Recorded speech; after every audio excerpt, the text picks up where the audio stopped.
Hi, Dr. Dali. This is Russell from Connecticut. I had a question about investing through 457 plans. Considering the downsides and positives of these non-qualified tax deferral plans, I wanted to get a better sense of what the difference might be in investing a certain amount of money over a certain amount of time in a taxable account versus the 457 plan. And I think if I could figure that out, it would sort of help me decide. I do fall in the highest tax bracket. So if I, let's say, invested 20,000 over the next 20 years in a taxable account, what would the accumulated money be versus what I might expect from the tax deferral of a 457? So if you could go through some type of math assessment, I would just find that really, really helpful. Thank you for this opportunity to ask questions here, as well as everything else that you do with White Coat Investor. I've found this to be extremely helpful for a very long time. Thank you so much. Bye. All right, good question, Russell. There's a lot that goes into this question. The first thing we ought to talk about is 457 plans.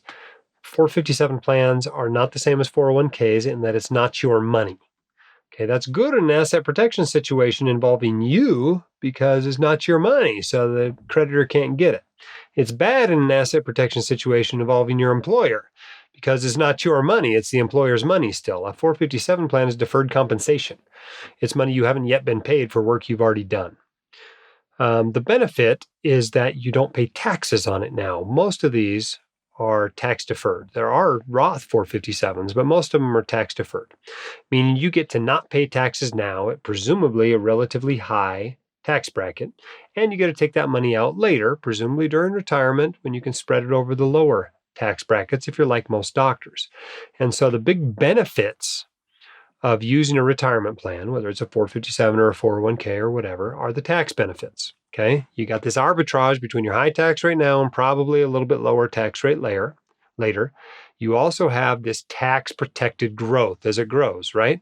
And that's getting worse if Congress passes this bill they've got in there right now, right? Because the capital gains and qualified dividends taxes are going up from 15 or 20% to as high as 25%. And so that tax drag on a taxable account is going to get a little bit worse. And so, that makes a retirement plan even more valuable in that respect, especially since some of our retirement plans are going away. The bill as it was originally came out of committee in the House, there wasn't going to be any more bank of backdoor Roth IRAs or backdoor Roth IRAs. So, you got more limited options. So something like a 457 plan becomes even more valuable. Now, any 457 plan, you want to make sure the employer is stable. You want to make sure the investments are good. You want to make sure the fees are acceptable. And most importantly, you want to make sure the withdrawal options are going to work for you. If they make you take the whole thing out the year you leave the employer, that's probably bad. They let you spread it out over 5 or 10 years, or let you wait until 65 to take it out, or something like that. Or if it's a governmental 457, they just let you roll it over into an IRA or another 401k. Those are all great options. But if the only options are crummy ones, you may not want to put that much in there. So your real question, though, is at what point is it worth skipping the 457 and just investing in taxable? Now, remember, there's a few benefits of retirement accounts, right? You got estate planning benefits. You can just name beneficiaries instead of having that money go through probate.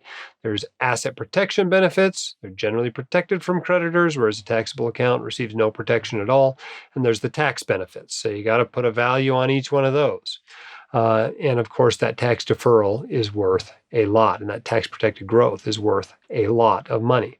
So in general, people worry about this when they have really lousy 401ks with really high fees, like 1 or 2% fees, and they wonder, should I still use the 401k? And the answer is usually yes, because the value of that 401k is more than 1 or 2% a year, especially if your money's not in there that long and then can be put into a lower cost 401k or IRA in a few years when you change employers.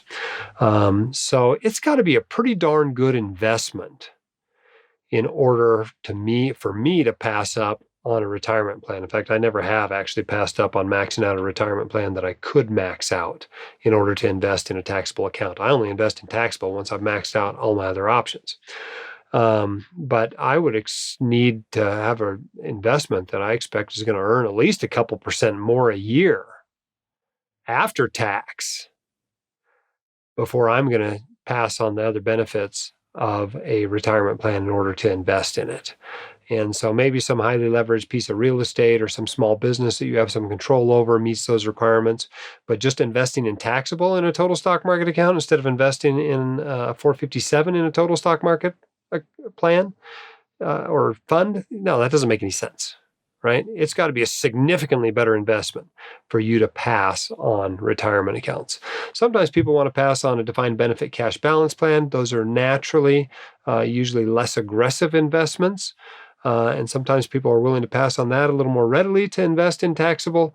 But unless your whole portfolio is 100% stock or 100% stock in real estate, I wouldn't necessarily do that. If there's room for bonds somewhere in your plan, why not have them be what's in that cash balance plan? So in general, I wouldn't pass up options that you have in order to invest elsewhere. Likewise, I would not raid your 401k or 457 in order to go invest in something else unless it's a really good opportunity.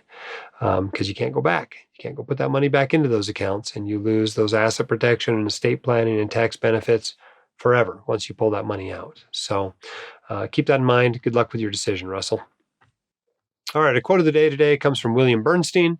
Said, the real risk to your portfolio, the long-term failure to meet your future consumption needs, comes from just 4 sources: inflation, depression, confiscation, and devastation. It is not the day-to-day volatility of your portfolio that is the real risk. The real risks are the things that cause permanent loss of capital. And you can do that by buying high and selling low, but the ones you should really worry about, right? Inflation, depression, confiscation, and devastation. If you want your questions answered by the White Coat Investor, record your question at whitecoatinvestor.com/YQA or click the link in the description. My dad, your host, Dr. Dahl, is a practicing emergency physician, blogger, author, and podcaster. He is not a licensed accountant, attorney, or financial advisor, so this podcast is for your entertainment and information only and should not be considered official, personalized financial advice.